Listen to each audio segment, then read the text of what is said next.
of happening? gelato that's like fused to the top of my floor tom from that show, and it's a very like sweet memory for me.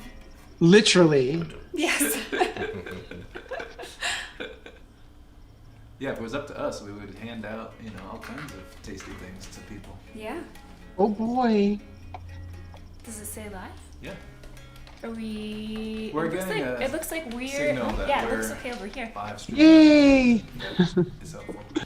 After a short delay, 4:04, we're 4 minutes late, which is actually for musicians not too bad. No, that sounds perfect. Yeah. Yeah, no sort of, Axl Rose drama. Right.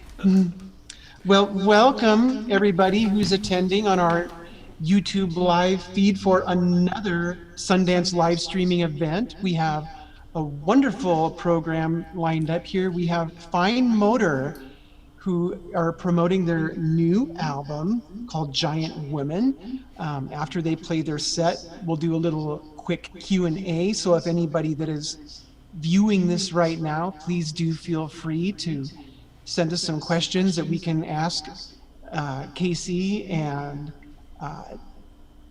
all the other folks, Dan and Chris, about the new record. Sorry, had a little. No worries. I was like, what name is she going to say? Right, yeah, you never know. It could be very dangerous. Steve. We do. Steve, Carl. Exactly.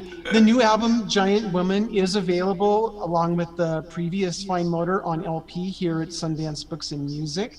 We do want to be sure to thank the Nightingale Foundation and Nevada Humanities for helping us with programming like this. And I also want to be sure and get some acknowledgement and thank you to Emily Bennett, who coordinates these events and is also our engineer/producer that is helping out with all the hiccups that we experience when we do events like this. I think without any further delay, we'll just get right into the music and we'll let him have it. Okay, we'll rejoin you after we're done playing. That sounds wonderful. Thank you so much. Ladies and gentlemen, Fine Motor.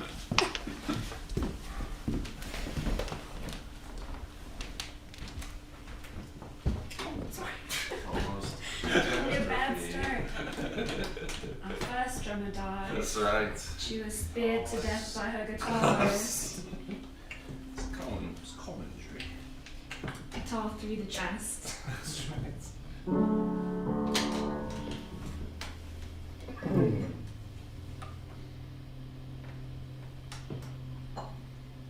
Ready.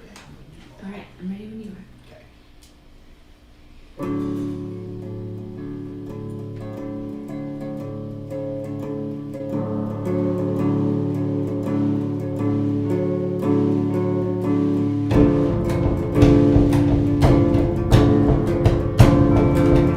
Thank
Yeah.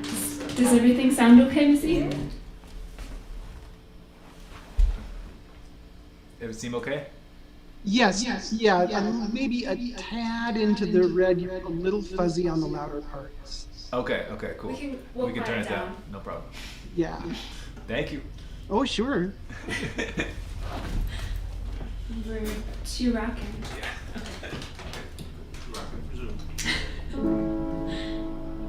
You ready? Oh. Oh, there's a helicopter in the background. Okay.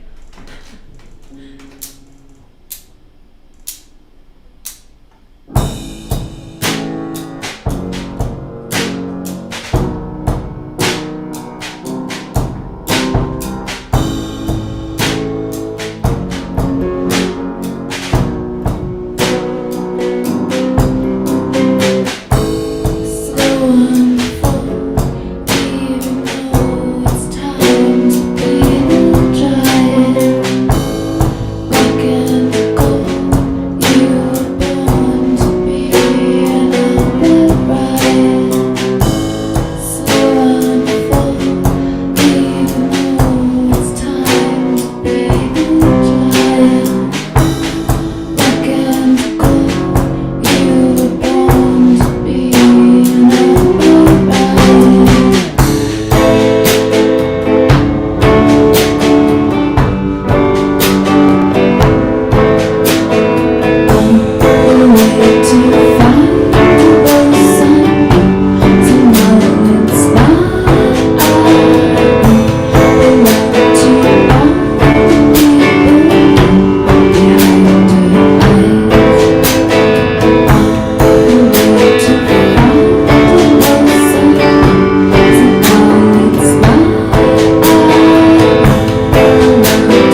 Maybe.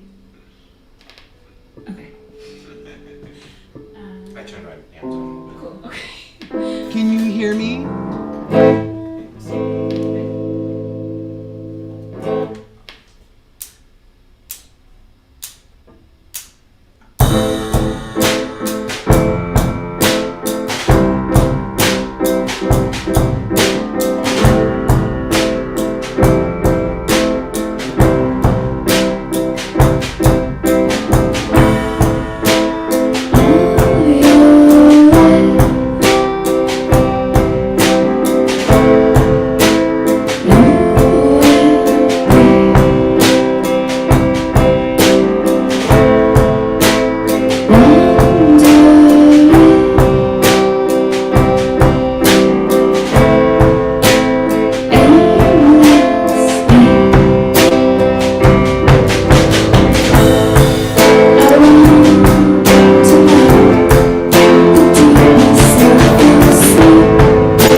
thank you so much for everyone watching. We're so happy to be here.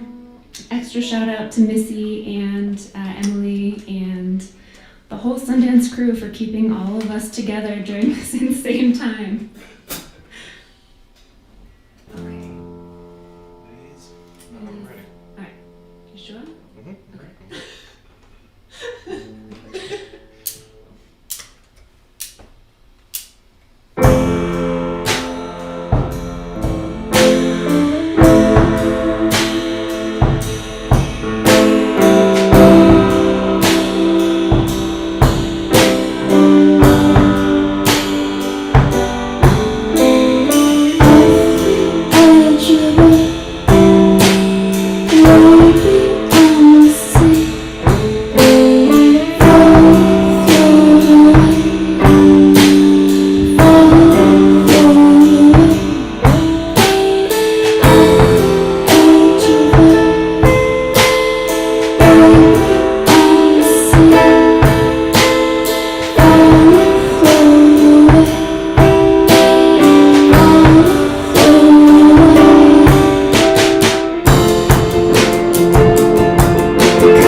We're all together. Okay.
Yeah, this is our last song. Cool. Great getting all this feedback.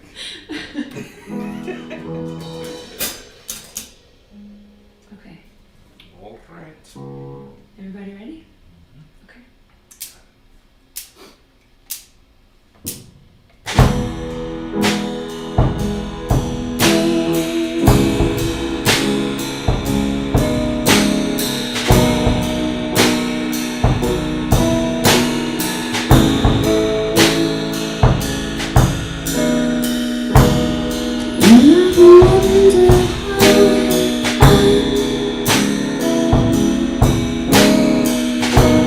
Watch the spider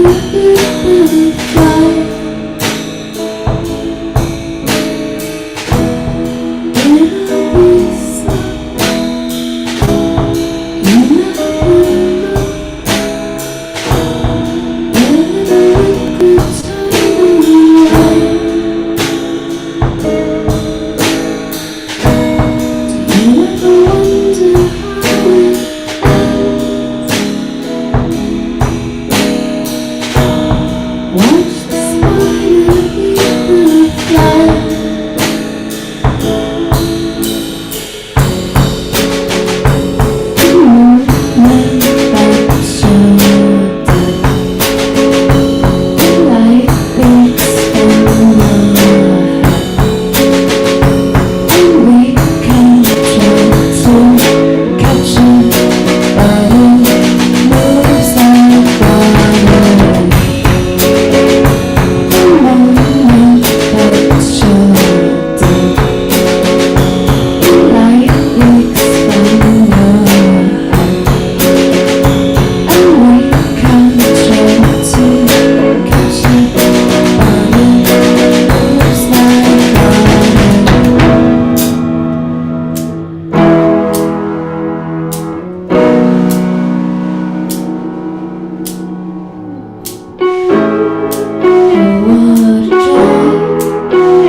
Right.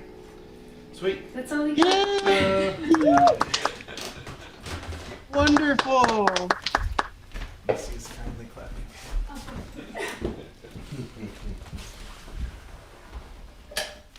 Okay, now we're here with you. That's right. And can you hear me? Oh yeah. Oh, good. Should I turn the light on in here? Yeah. I'm fine being mysterious, but Is that okay? visible is good.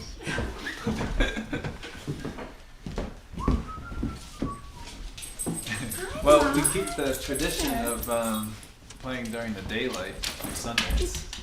Right. You know, normally when we play concerts, it's usually at night. But every summer, we love to play Sundance in the front yard, and it's daylight, and that always freaks us out.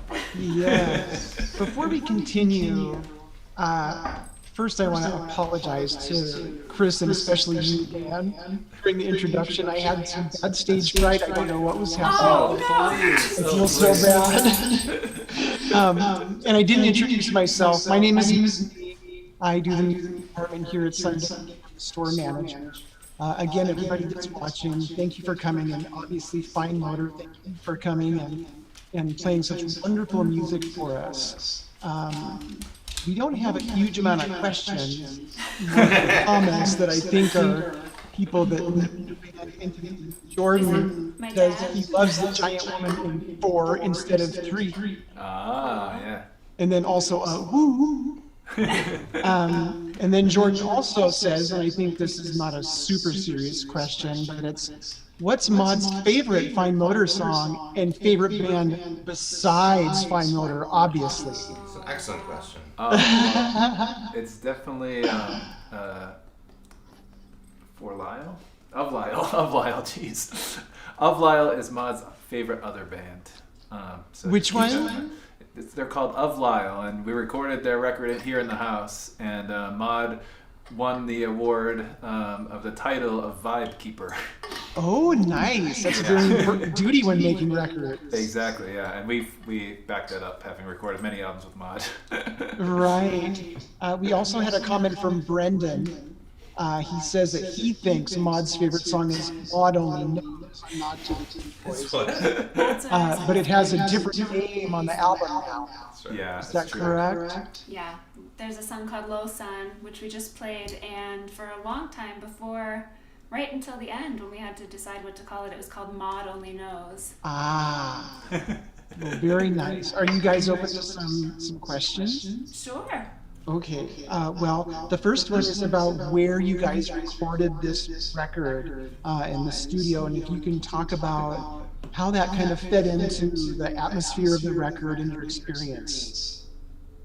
You should, I mean. Well, I have a lot to say on this, but I was curious if they wanted to start. I don't want to cut in front of them. Well, I want to hear what Dan has to say. So Okay. I would say, just before you start elaborating in more detail, I would say like it was in Northern California, right on the water, and there was just this incredible view, and I feel like and like giant glass windows everywhere, so you could just see the ocean and the sky, and it was like very green and beautiful and misty, and that was like our view every day while we were recording, and I feel like that sort of, I hope that Sounds extends terrible. the record. Yeah. yeah. Yeah, I mean, the other thing is it's a residential studio, so we lived there while we were making it. And so, you know, Chris and his wife Sam were there, and then also our friends from Philly, Brandon and Lindsay, were there. And so for me, it was really nice because, like, since I was engineering, I was working most of the time, but you know, everybody made dinner on different nights, and we all ate together, and you know, walked Maud, and then some people, when they weren't busy tracking, were out hiking and everything, and it was just like this amazing experience to kind of share with friends and all kind of pitch in different ways together. The other big... It was also haunted. Yeah, it's also definitely haunted. Just saying. Everybody had crazy nightmares the whole time, myself included. That was definitely weird. But it was, as Casey pointed out, really beautiful. And the other big draw, I think, for us at the time was I didn't have as much recording equipment that I have now. And so the other incentive for me was like getting to play with all that cool stuff. And then also we were able to track it live.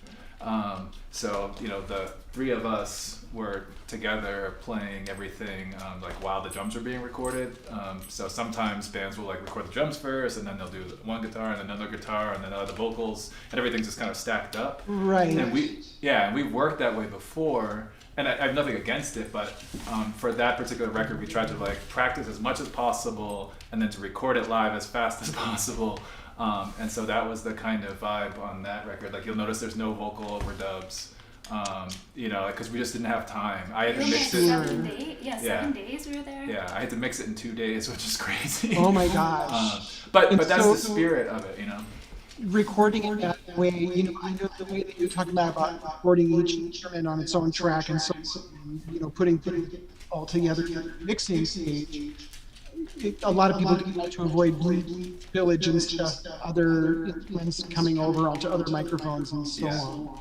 So did that make it more difficult for you during the mixing stage or not? I feel like since we set out with that intention, it was okay. And actually, sometimes I kind of forgot, and I was like remixing something recently, and I listened to Chris's guitar soloed, and there's so much drums in there. You know what I mean? Because like his amp was in the same room with the drums, so even though it's mostly his guitar, there's still a lot of other things going on, and it just kind of brought a smile to my face. Actually, I feel like. A lot of the records that we love are from the 60s and 70s, and that's just how people did it because they didn't have lots of tracks to use, Right. Yeah, so 4-track recording. Yeah. Yeah, so I mean, like, I'll stop after this, but I mean, like, I'm a total nerd about recording, but like, even though the Beatles had 4 tracks, Oh, like, here we go. any, Okay, this is a much. Anytime Dan says, actually, the Beatles, you're in Yeah. for another like 55 minutes. I can go on about the Beatles too, so maybe we'll wrap this up around midnight on this question. But yeah, the big takeaway is just like anytime one of them added something, the other ones were all doing something as well. And I think that's one reason why those records are so amazing, because everyone's always playing together. They're never like playing by themselves, like feeling like everyone's judging them. You know what I mean? It was more like everyone is contributing something at the same time, playing off of each other. So that was the beauty of recording at Stinson. I The felt. vibe. Yeah. Lovely, lovely. Well, I'll make a couple of quick observations about the new material that you guys have been doing. The first thing is the arrangements seem so much more developed and sophisticated. There's a lot of tempo changes and dynamics within the song, soft going into quiet and back down and so on. And then another thing that's super notable is the use of piano is so dominant now.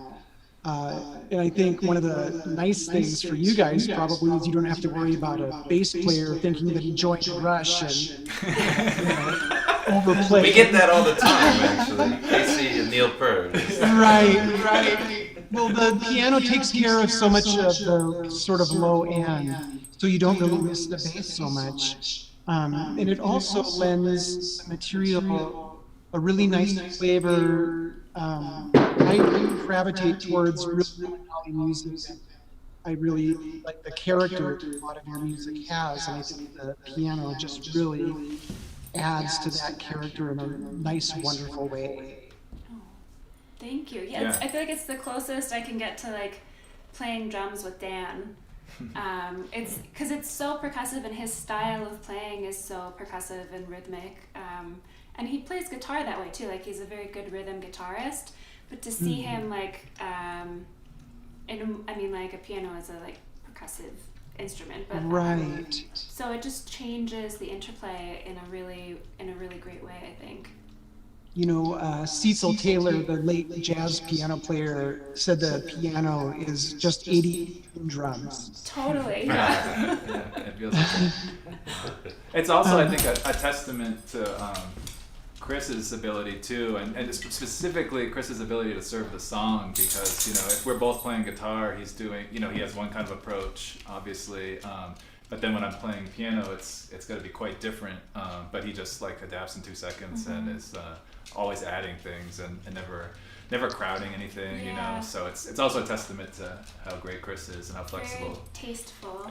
Very much so. And I'll say kudos to Chris because he does the best choreography of all the his leg movements. Very James Somebody's Brown gotta and do Prince it. are jealous, I'm sure. I'm the only one standing, so True. That's true. Yeah. it's true. I abandoned him there. That's right. But We have another comment. Laura says hi, and Millie sends her love to Maud. Aww. I don't want to cut you off if you have another question, Missy. But the other thing I was thinking about the switch to piano is like it's one of the few not necessarily terrible aspects of the COVID lockdown, which is like our first record, the guitars were much more aggressive and crazy, and I loved when I was, when we were playing live, to do lots of feedback and everything else. And that makes no sense when you're playing, for yourself at home. Right.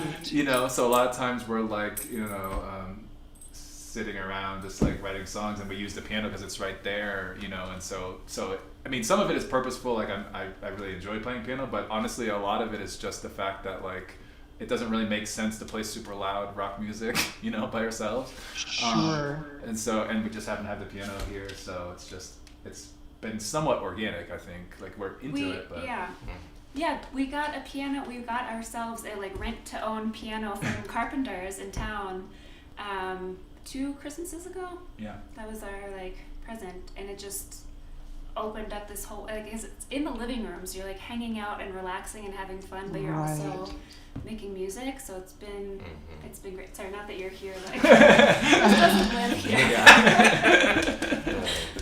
Well, it certainly ends a nice sonic character to the band's sound.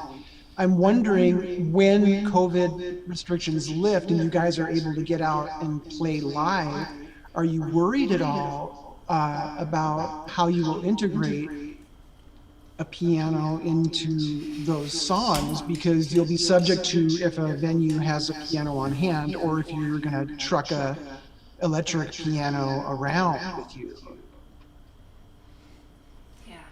This is a good question. It's a good question. Yeah, thanks for volunteering to carry the piano. Yeah, I was gonna say. Oh yeah, you bet. I have a strong back. No, I mean, I feel like obviously it's something that we're gonna have to think about moving into the summer. But for now, it's actually been very freeing. Like in an album that we're working on now, we have instruments that we can't really play. Like our friend Andre did a saxophone solo over one song. And my friend Dan, who's up in Portland, played trumpet. And neither of those folks live here in Reno, and so there's no way we could possibly play with them. They've never actually even met one another. Oh my gosh. For instance, but we just kind of took this opportunity of like, we're not playing these songs live now. Let's not restrict ourselves by that, and let's just do whatever comes into our mind. So I think the live version of a lot of these is going to be just another version. It won't be the definitive album version, but it's been, I don't know, for me, I think it's a different arrangement to accommodate the different instrumentation.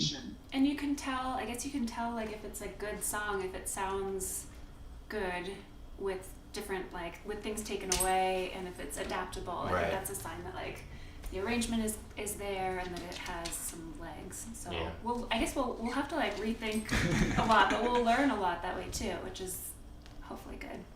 Absolutely. Oh, Jordan says he'll carry his roads across the country for you. And Ruby says hi also. Those guys are great. And Leonard Bell says you guys are awesome. He gives you one of these. Oh, thanks, Dad. He might be a little biased. Well, I'm sure people all over the country love you. In a just and perfect world, you guys would sell 2 million copies of your records. Oh, thank you, Missy. Well, do you guys have anything else that you want to offer or say about the record before we let you go for the evening? I don't think so. It's available at Sundance, and Sundance has been, open this whole time and been supporting the community, and has just been like such a source of uplift. So we hope safely you're going in and masked, and if you can pick up the record there, that would mean the world to us. Wonderful. Well, thank you all for coming. I do want to mention to people that are viewing and may want to watch this program again that it will be on our website, and you can certainly tell your friends to watch this fine performance by Fine Motor. We do want to thank Chris and Dan and Casey for coming and making time to do this show for us. We appreciate it so much. Love you all, and be well on this Valentine's Day weekend. Thank you so much.